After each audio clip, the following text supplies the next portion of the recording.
Welcome everybody to the talk. And so today I'm going to talk about atomic subgraphs and statistical mechanics of networks. And this is joint work with Sophia Olhidi. Okay, so let's get started.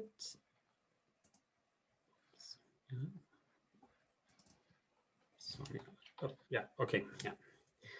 So first, I'll give a quick introduction into networks and random graphs, and briefly talk about network motifs and higher order interactions in networks.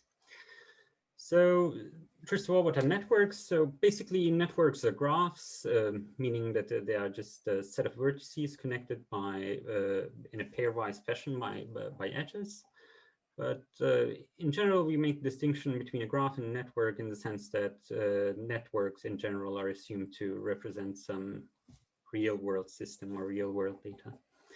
And networks are studied across many different disciplines of science. So for instance, friendship networks, collaborations, financial transactions in sociology or in biology, gene regulatory networks, protein interactions, connections between neurons can be studied using networks. And indeed, basically any type of relational data, we can represent them as a network. Here, for instance, we have three examples. One is a network representing the power grid of the United States. Then we have the network that represents connections between regions in the brain. And finally, we have a network that represents an electronic circuit. And so today I'm going to talk about random graph models. And indeed, random graph models play a very important role in the analysis of networks. So for instance, one of the primary roles random graph models play is as reference models or null models. So basically, we can use these models to identify anomalous or interesting features of real-world networks. And maybe the oldest of such models is the Aggregation model, where basically all pairs of nodes are connected uniformly at random with the same probability. However, it turns out that this is not a very good model for most of real-world networks, because the Aggregation model in general produces networks with Poisson-type degree distributions, while real-world networks tend to have much broader, even power law type degree distribution. So in general, the configuration model is used instead as a null model. And in the configuration model, the probability of two vertices being connected is proportional to the product of their degrees. And then there are other types of models which seek to have to formulate mechanistic models that reproduce some commonly observed features of networks. And maybe the most famous two are the Barabashi-Albert preferential attachment model and the Watt-Strogaard's small world model. And indeed, random graph models also allow us to study the interplay between topological features and functional and dynamical properties of networks. So for instance, if you have a random graph model that replicates certain topological features of your network, then you can either via simulation or by analytical calculations try to deduce the effects of these topological structures on functional and dynamical properties. And in more recent years, actually, random graph models have been used as generative models in methods for structure discovery that are based on statistical inference. Most prominently, the stochastic block model and the degree-corrected stochastic block model have been used to infer community structure in networks.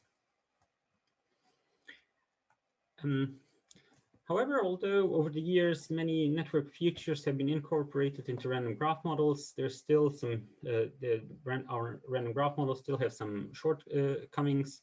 Most notably, most widely used random graph models struggle with replicating the the prevalence of triangles and other network motifs observed in real-world networks. Another shortcoming is also that we have many separate random graph models that each aim at modeling a certain feature observed in networks. However, in general, while modeling, successfully modeling a single feature, these models in general sacrifice realism with respect to other features. Maybe here a notable exception is the degree-corrected stochastic block model, which combines the configuration model with the stochastic block model, and consequently is in general a much better fit than the stochastic block model for many real networks.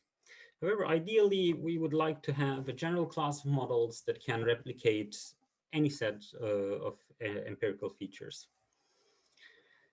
And indeed, one of the approaches that one can take in constructing such general random graph models is to follow the maximum entropy principle to construct random graph models. So basically, in these maximum entropy models, one constrains a certain set of features to their observed values, and then assumes that the graph is otherwise maximally random,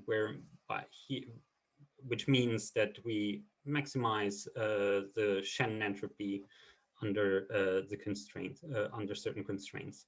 So these constraints can either be given in terms of expectations. So in this case, we constrain the expectation of these features to their observed values, which results in probability distributions that have this exponential form. And that's also why they're usually referred to as exponential random graph models. Another possibility is to constrain the observed features, to impose hard constraints on these features, which results in microcanonical ensembles. So in these ensembles, basically all graphs that have exactly the same values for the features are equal probable. And those that do not satisfy the hard constraints have probability 0. And indeed, many widely used random graph models can be formulated as maximum entropy ensembles. For instance, the Erdős-Rényi model, the configuration model, stochastic block model, and its degree-corrected variant can all be shown to be maximum entropy ensembles under certain constraints.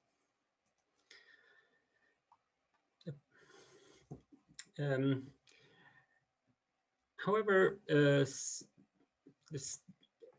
one of the problems, I'm going to go into more details about this in the next slide, but in general, one of the features that current random graph models struggle with is the observation that many real networks contain large numbers of triangles and other biconnected motifs, which most random graph models fail to replicate. And indeed, although it's generally believed that network motifs and subgraph structures play an important role in the structural and functional organization of networks, the methods for quantifying the local structure of networks and also modeling them remain underdeveloped, for instance, compared to methods of community detection. And maybe there are good reasons for this. So the first one is that the number of potential subgraph patterns that you can observe grows super exponentially with the size of the motifs. So for instance, there are 34 undirected motifs on 5 nodes and over 9,000 directed motifs on just 5 vertices. And moreover, subgraphs are computationally difficult to find and count. And also, subgraph counts are strongly coupled by a complex web of interdependence. Another problem we face in modeling triangles and other network motifs is that they, in general, result in intractable and nonlinear models. However, still, if you could maybe model the subgraph structure of networks, this could maybe provide a handle on coming up with models that can replicate multiple features of networks at once, because many features of networks can actually be summarized or expressed in terms of subgraph counts. So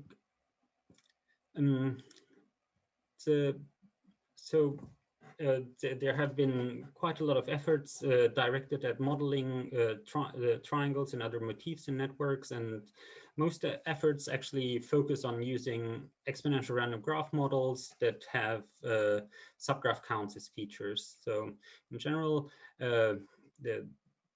again, we end up with distributions that have this exponential form. However, in practice, the biggest difficulty is in calculating this z here, the normalizing constant z here, which is known as the partition function. However, in general, if we include higher order subgraphs in this formulation, for instance, if we were to include triangles in this formulation, basically in order to express the presence or absence of a triangle, we would express this as a product of the indicator variables of three different edges. So we kind of have these nonlinear interactions in the exponent. And indeed, if we look at statistical mechanics, for instance,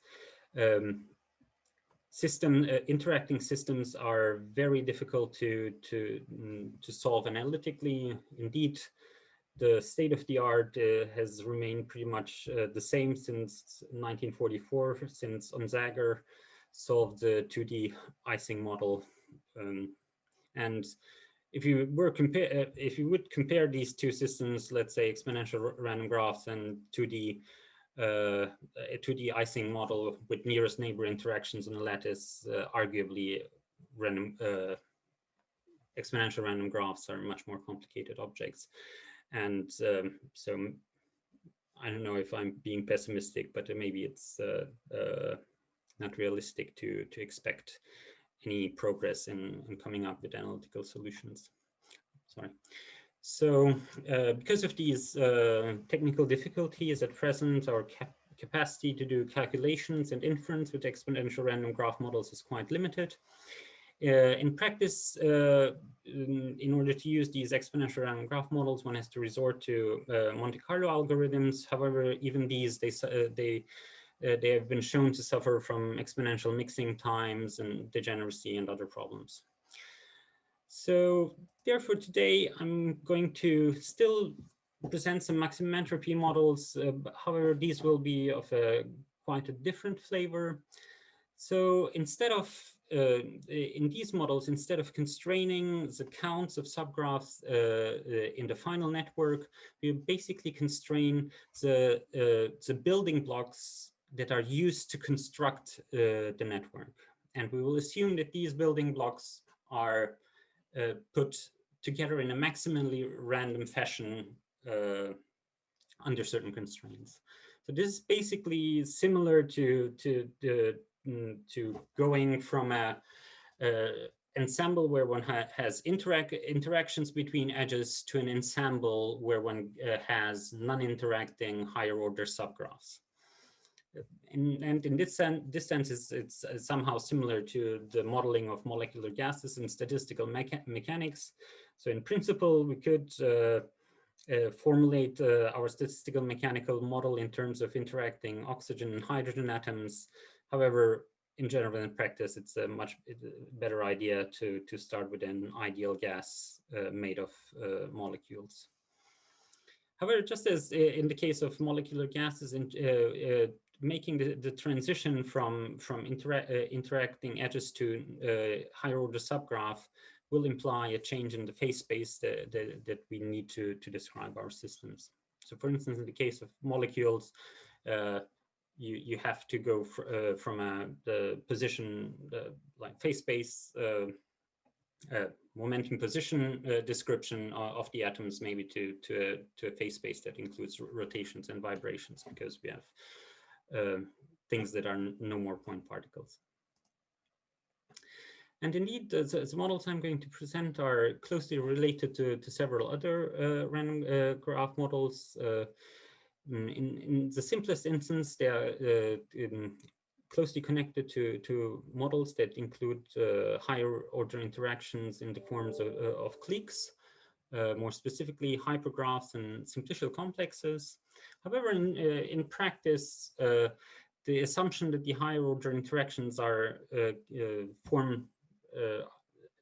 have to be cliques is quite restrictive. For instance, many networks don't contain large numbers of cliques, especially directed networks. So therefore, there have been models that have been proposed that allow for higher order interactions of arbitrary topology. So this is one of the models is by Bolobash, Jansen, and Riordan, which is a generalization of non-homogeneous random graphs to the case where one has higher order subgraphs. The other one is the model by Kerr and Newman, which is basically a generalization of the configuration model to the case of higher order subgraphs. And indeed, one can show that these models can generate a large variety of local structures, and more importantly, they remain analytically solvable for many of their properties, including phase transitions, percolation subgraphs, and even more recently, there have been some results regarding the spectral properties of these models. However, on the other hand, the practical applications of these models have been kind of limited, despite them having quite desirable properties. And the reason for this is that in practice, given a network, one is faced with the question of how to pick the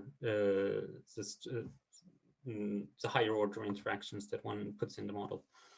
And here, basically, we need methods for statistical inference to obtain the higher order interactions starting from a network.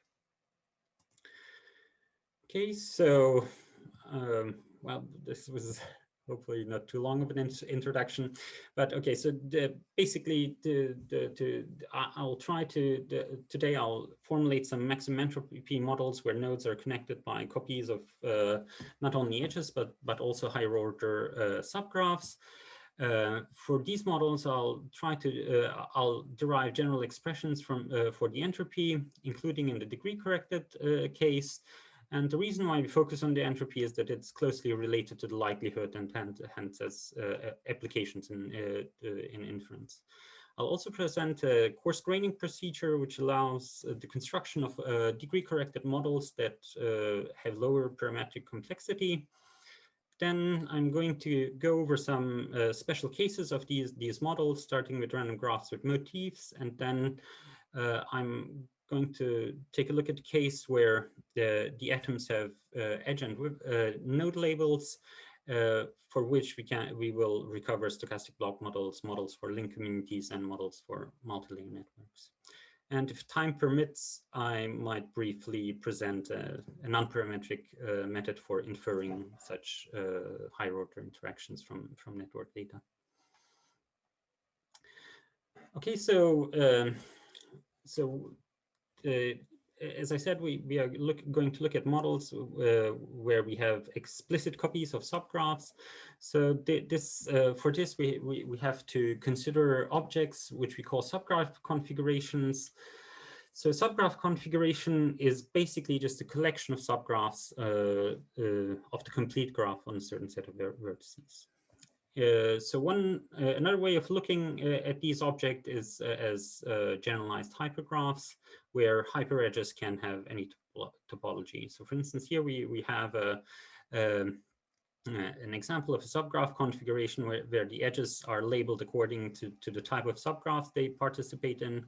So for instance, here we have two triangles, a 4-cycle, a 4-clique, and 4 edges. And as we can see from this picture, actually, if given a subgraph configuration, we can easily derive a graph from it just by taking the union of all the edges that occur in the subgraphs in the configuration.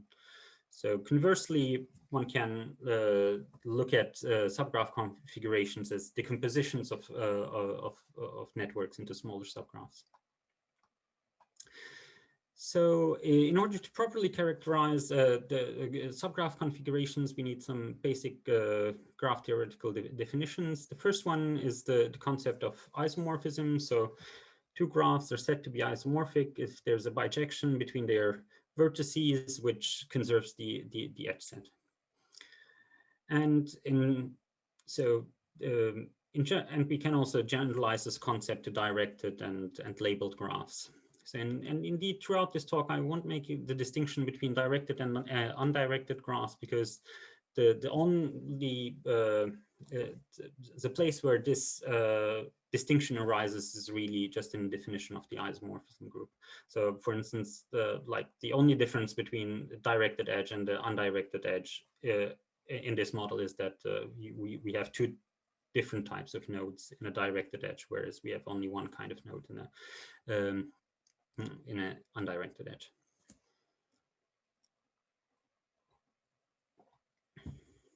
And so, having defined what an isomorphism is, one can define motifs, which are basically equivalence classes corresponding to the equivalence relation of being isomorphic.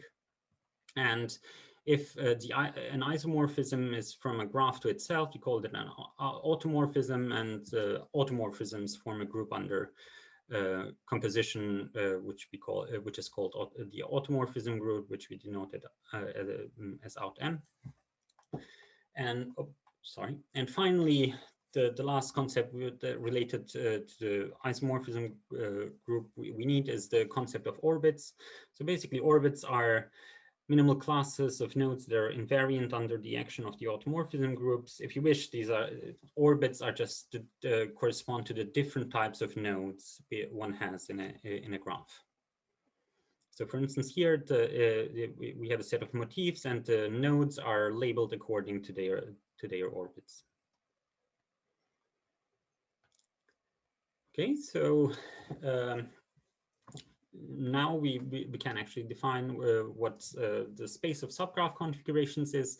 So basically, the state of a subgraph configuration as with a motif set M is just a collection of subgraphs of the complete graph that fall, which are isomorphic to one of the motifs in the motif set M.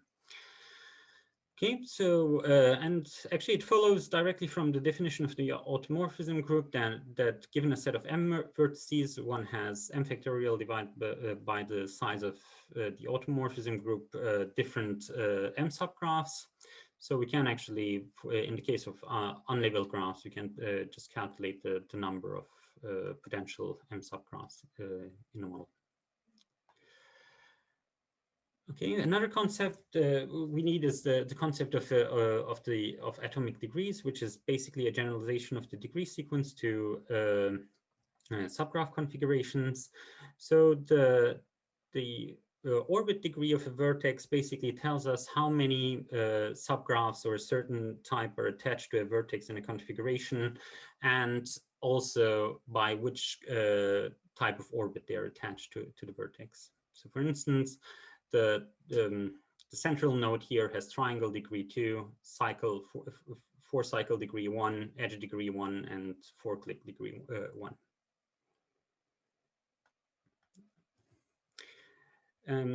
Here we should note that the concept of graphicality actually also applies to atomic degree sequences, in the sense that the atomic degree sequence is graphical if there exists at least one subgraph configuration for which that degree sequence is realized. And for instance, they also have to obey certain relations. For instance, the degrees of corresponding to different orbits have to appear in the right proportion. However, for the rest of the talk, I'll just assume that all the degree sequences we consider are graphical.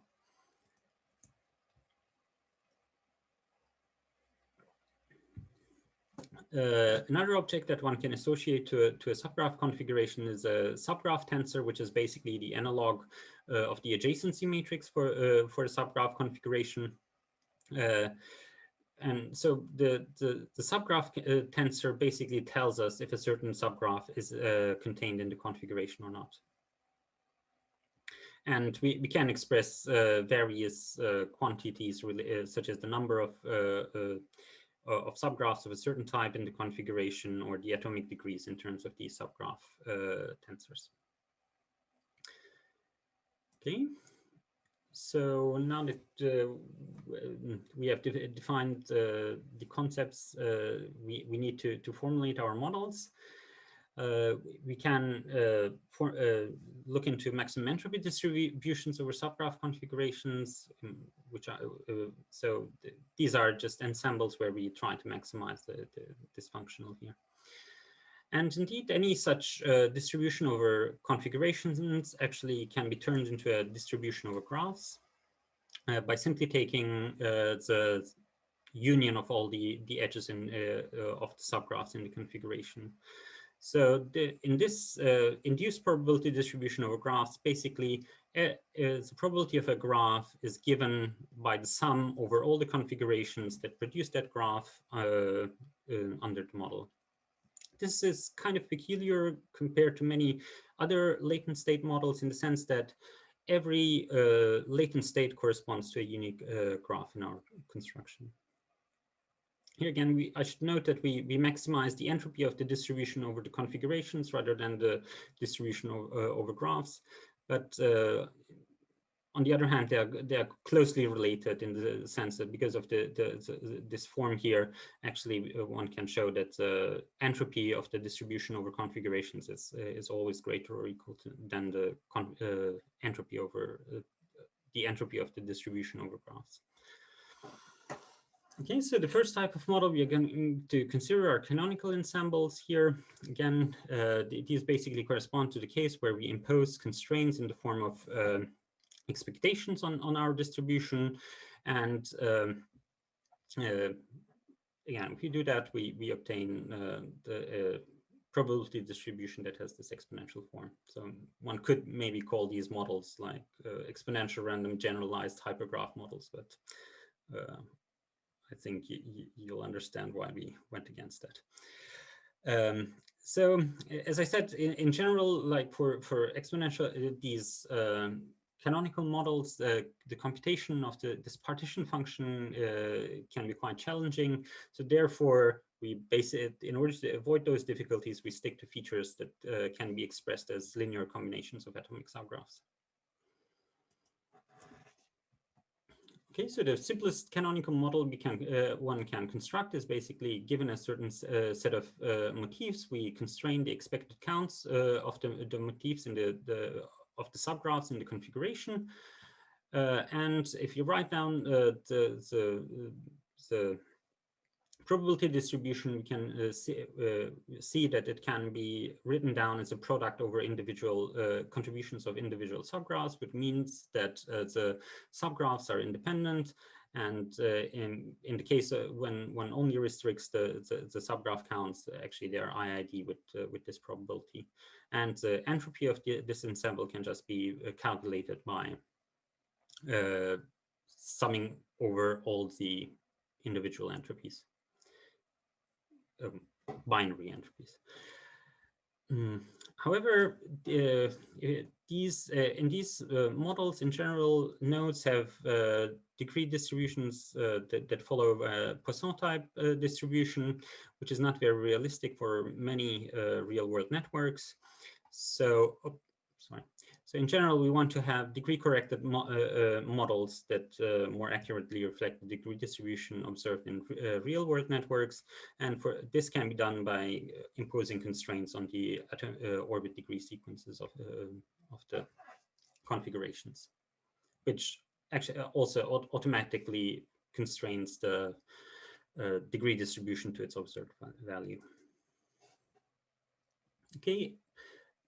Actually, the results we get for degree-corrected models are not much different. Again, we can because the degrees are basically linear combinations of subgraphs. Again, subgraphs turn out to be independent.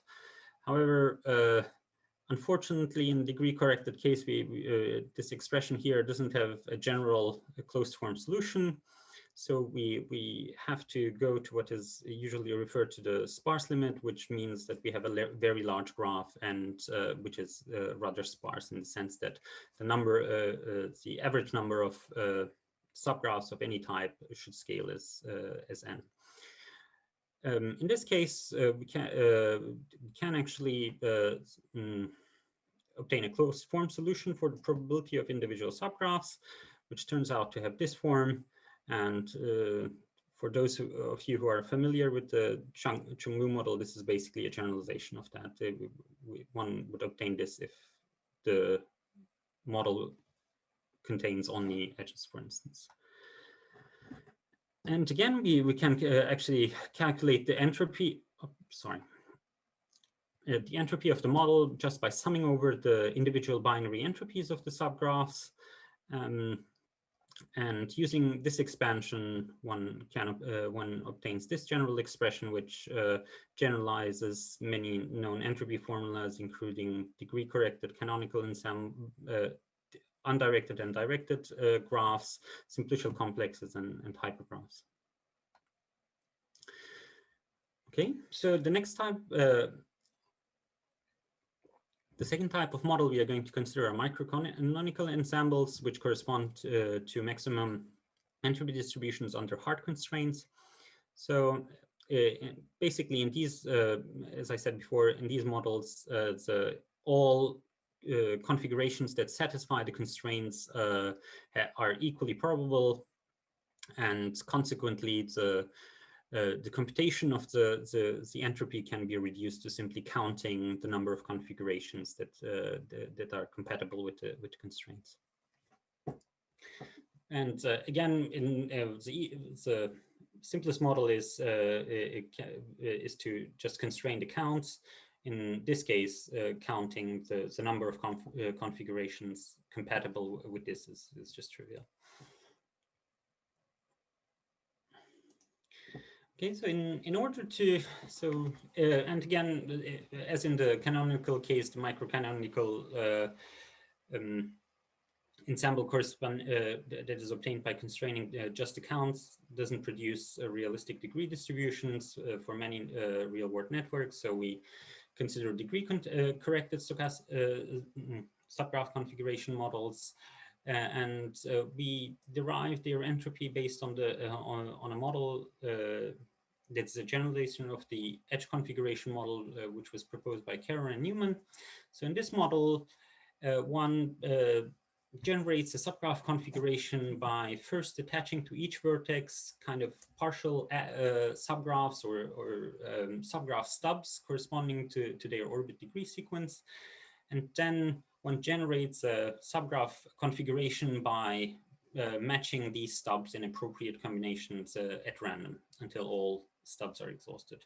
For instance, if we were to have just edges and triangles in this model, we would match pairs of edge stubs together and triplets of triangle stubs. And in general, one can show that this procedure creates all possible matchings with equal probability. However, in contrast to our formulation of subgraph configurations, this matching process can create multiple copies of the same subgraph, or can result in what we call vertex contractions of subgraphs. For instance, this would happen if we would match stubs that correspond to the same vertex together. Which, for instance, in the case of a triangle, if we were to match two vertices of the triangle together, this would result in a two-node subgraph with a self loop on one end and a parallel edge connecting the two nodes. So, but still, I mean, we can first we can calculate the number of potential matchings, and in order to obtain the proper number of subgraph configurations, we basically correct the number of matchings with respect to the probability of obtaining these vertex contracted subgraphs and parallel subgraphs. I'm not going to go into details of this calculation, but it is quite straightforward, and the resulting expression for the entropy is as follows. And again, this is a generalization of of many known entropy expressions for directed and undirected graphs, simplicial complexes, etc. Yeah. So now that we have formulated some degree corrected subgraph configuration models.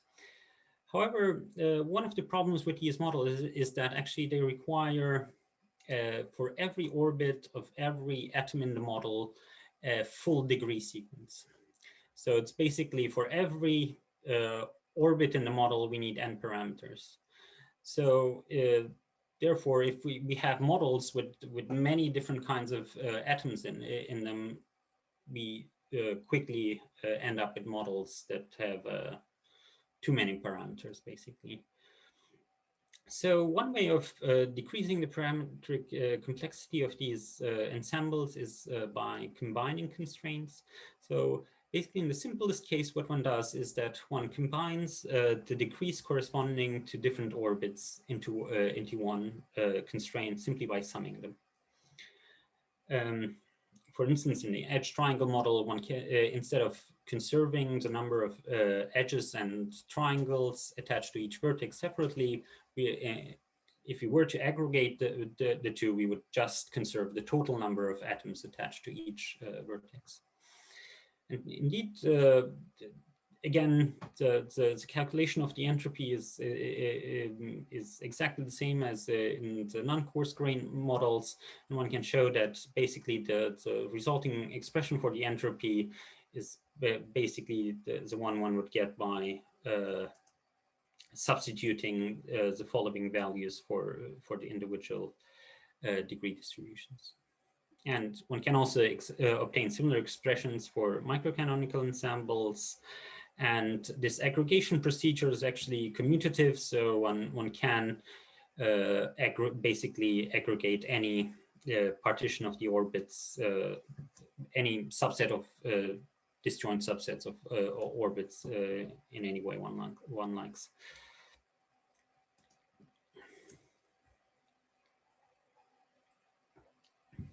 Okay, so now I'm going to go over some examples of models that fall into the category of the models we presented. So the first type of model I'm going to consider is random graphs with motifs. So, and actually the canonical models we obtained fall into the same category as the models introduced by Bolobas, Janssen, and Riordan. However, although there are slight the differences in the formulation, but in general, the model of Bolobas, Janssen, and Riordan is basically what one would call a kernel model, where one has where vertices have certain features, and then the probability of adding a certain M subgraph onto the set of vertices is a function of the features of the vertices. However, so basically the canonical models we have derived provide a way, following the maximum entropy principle, of fixing these kernel functions based on empirical features. And indeed, Bolobas, Janssen, and Riordan derive extensive analytic results ranging from subgraph counts to percolation properties in their paper. And these properties basically carry over directly to canonical models. So as we have seen, the microcanonical model, when constrained on the basis of the orbit degree, is basically equivalent to the configuration model, the generalized configuration model by Kerr and Newman. And indeed, Kerr and Newman show in their paper that many properties of these models can be calculated just by generalizing the generating function formalism of the edge-only configuration model to this case. And so, on the other hand, the coarse-grained graining procedure can also be used to obtain models of lower parametric complexity of this type. For instance, one potential model is just constraining combining the orbits corresponding to the same atom M, which results in just 1 degree per atom. Or one could even go to the extreme where one just combines all the orbits occurring in the model, which would basically amount to just fixing the total number of atoms attached to each vertex. And which, so basically these coarse-grained models allow us to model diverse local structures without requiring an excessive number of parameters. However, I mean, so the thing is that although we first constructed these subgraph configuration models as models for graphs, I mean, there's no the requirement of projecting subgraph configurations onto graphs. And indeed, if one skips the projection step, subgraph configuration models also provide a large variety of models for different data types, including hypergraphs, directed hypergraphs, simplicial complexes, power graphs, for instance, which are basically special cases of the model where the set of atoms is restricted to cliques and bipartite cliques. Okay, and so the second type of model I'm going to consider are models related to network communities. And in order to obtain these types of models using subgraph configuration model, we need to consider atoms with vertex and edge labels. And we also need to, consequently, we also need to modify our definition of isomorphism to conserve not only edges, but also edge and vertex labels. So for instance, if we just consider the labeled single edge atoms, we can see that if both labels are the same, we obtain this type of automorphism structure, and if they're both, if we have different labels, we just have one vertex, one orbit per vertex. Okay, and one can actually show that it's possible to recover the stochastic block model as in terms of atomic subgraphs by considering edge atoms with different combinations of B vertex labels, and then by constraining the count of these edge atoms and requiring that the vertex labels of atoms have to match the community assignments, one recovers the traditional stochastic block model. Similarly, when following using the orbit degree corrected models, one can recover the degree corrected stochastic block model. However, if you constrain the orbit, the degree distributions at the level of orbits, this basically amounts to specifying for each vertex the different types of neighbors the vertex has in different blocks. However, it's more in most practical applications that only total degree of vertices is conserved, which amounts to aggregating the orbits corresponding to a certain vertex label into a single degree distribution. And if one does this, then one can recover the entropy expressions for both canonical and microcanonical entropy for the degree corrected stochastic block model. And the same also applies for directed degree corrected stochastic block model. Similarly, one can also obtain the overlapping version of the stochastic block model by allowing vertices to have multiple different labels. And indeed, there are many other models that one can formulate by just considering different types of orbit aggregations. Next, we consider the models with edge labels. Indeed, these models these correspond to models where one has hidden layers or link communities. And however, the entropy of these models is quite straightforward to calculate. It's basically just a combination of the entropies of edge-only configuration models. But this model basically provides an analog of the stochastic model for the detection of link communities. Similarly, one can go even further and consider models which add with both edge and vertex labels which basically would correspond to, for instance, models where we have hidden layers which are generated by stochastic block models. One can go even further and consider higher order atoms with node and edge labels, which basically results in a model that combines both community structure and network motifs into a single model. And this could potentially, such models could be used to leverage subgraph structure to improve community detection. And also the case of higher order atoms with node and edge labels actually also provide a generative model for community detection in hypergraphs and simplicial complexes. Okay, so next we consider models for multilayer networks. Again, for this, we basically have to consider atoms with edge labels, where the edge labels of atoms correspond to layers. And the only difference between this and the hidden layer model is that actually we assume that the projection of the configuration onto the graph conserves edge labels. So one can obviously formulate various models of where layers are generated independently, but it's not really so much different from the case where one has a single layer. Similarly, one can consider edge atoms with both edge and vertex label, which results in multi-layer stochastic block models, which have been introduced before.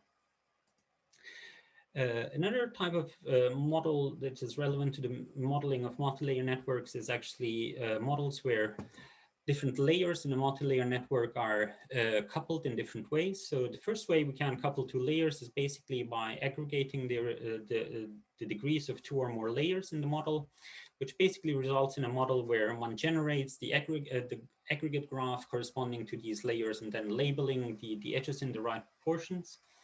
Similarly, one can obtain models where layers are coupled at the level of edges by introducing single edge atoms that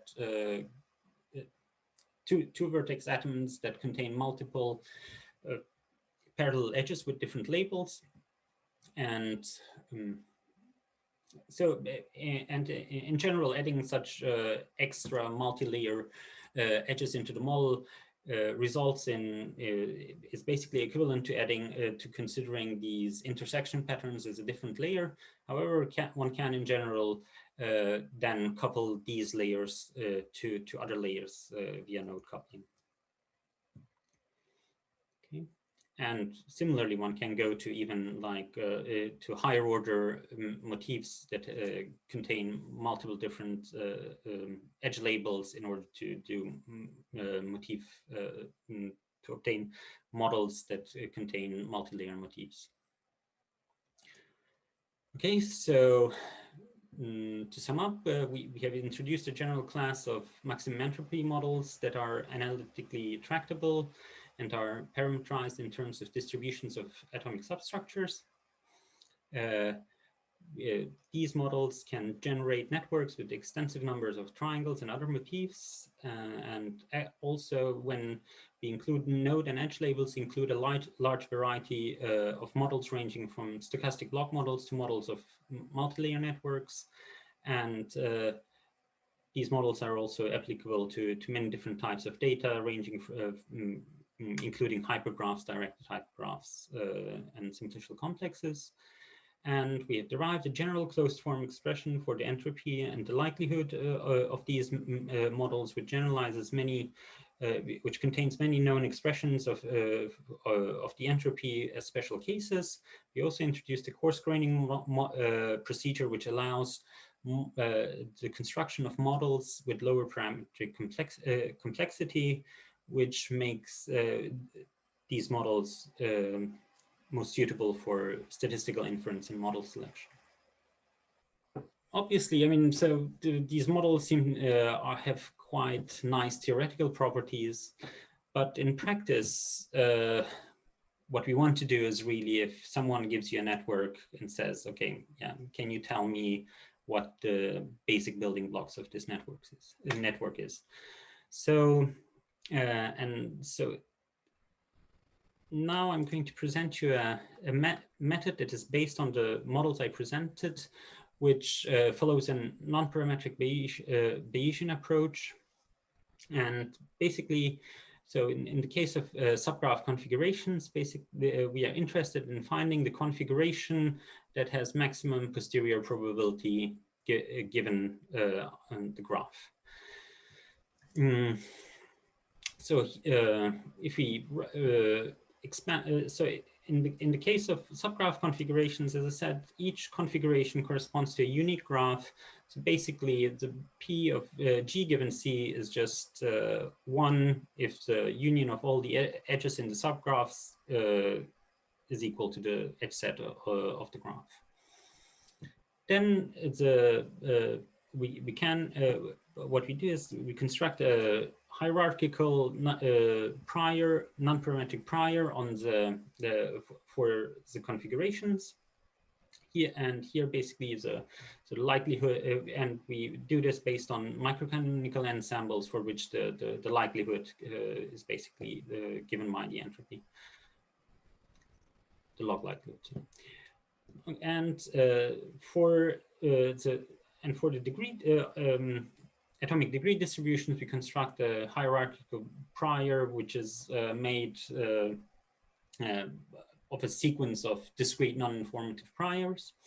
And indeed, we construct this prior in such a way that for each configuration, so that each configuration is only compatible with one unique set of parameters. So which basically of which the consequence is that we can actually obtain a closed form expression for the posterior, because we don't need to do any high dimensional integrals or so.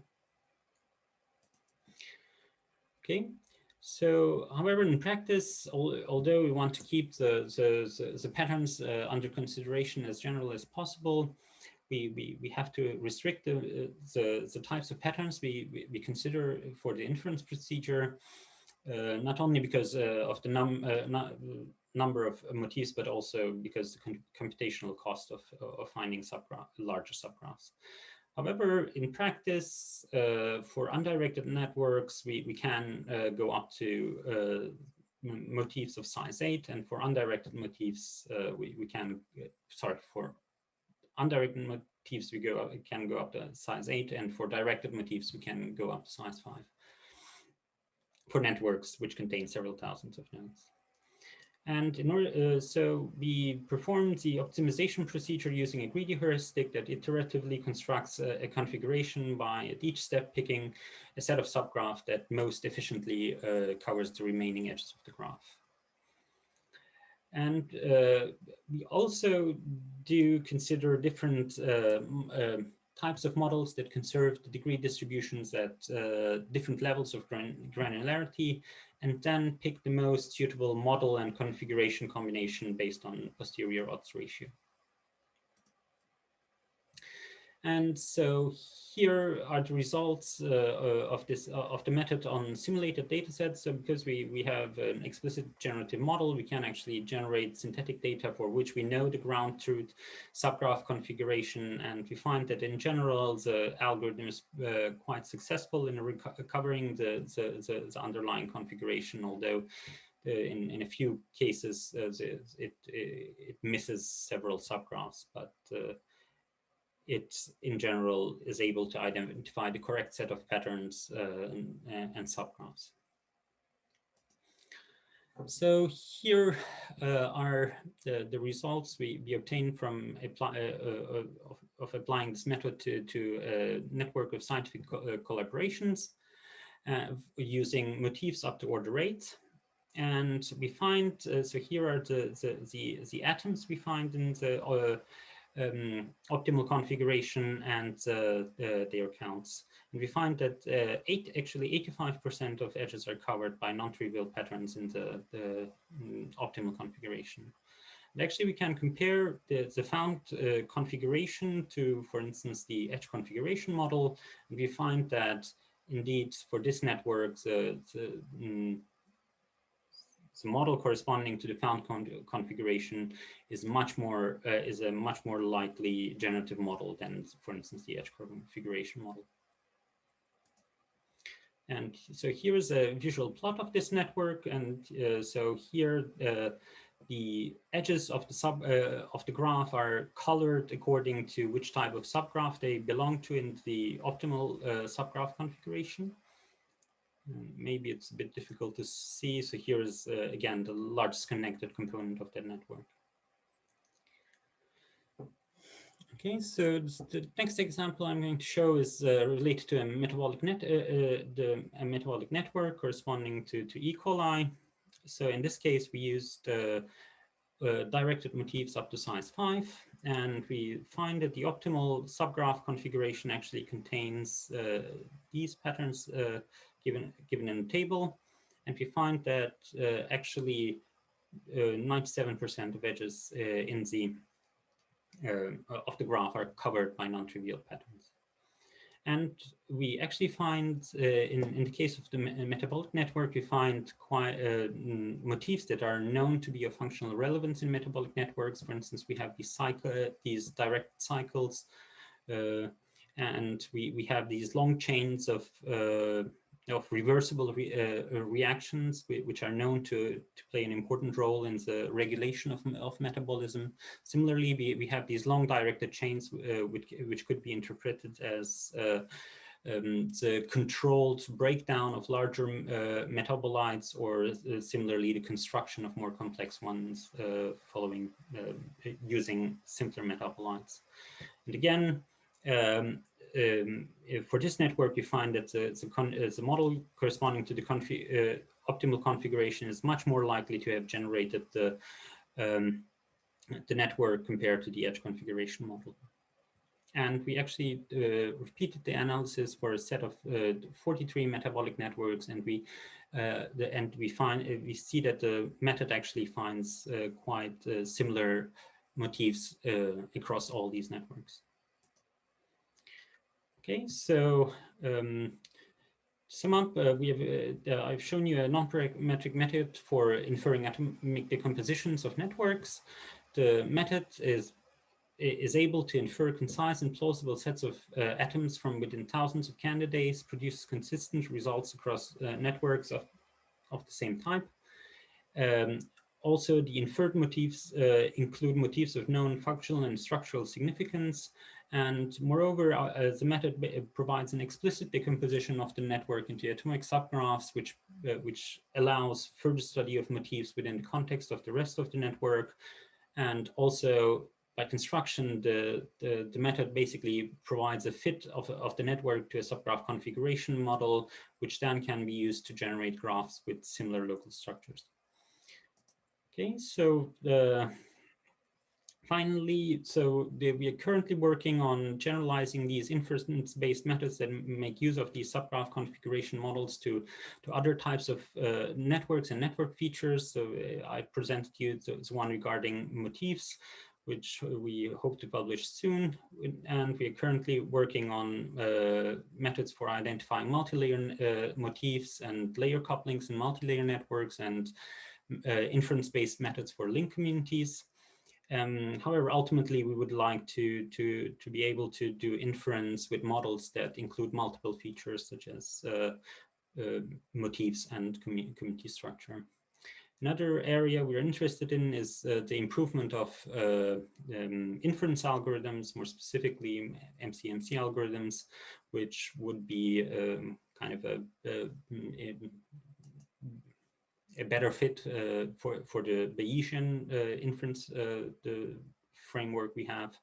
And also such inference algorithms we think could potentially combine the step of the optimization step with subgraph search, which could significantly speed up the current algorithms, because as they spend quite a lot of time looking for subgraphs that are not really there. Okay, yeah, so that's it. Thank you very much.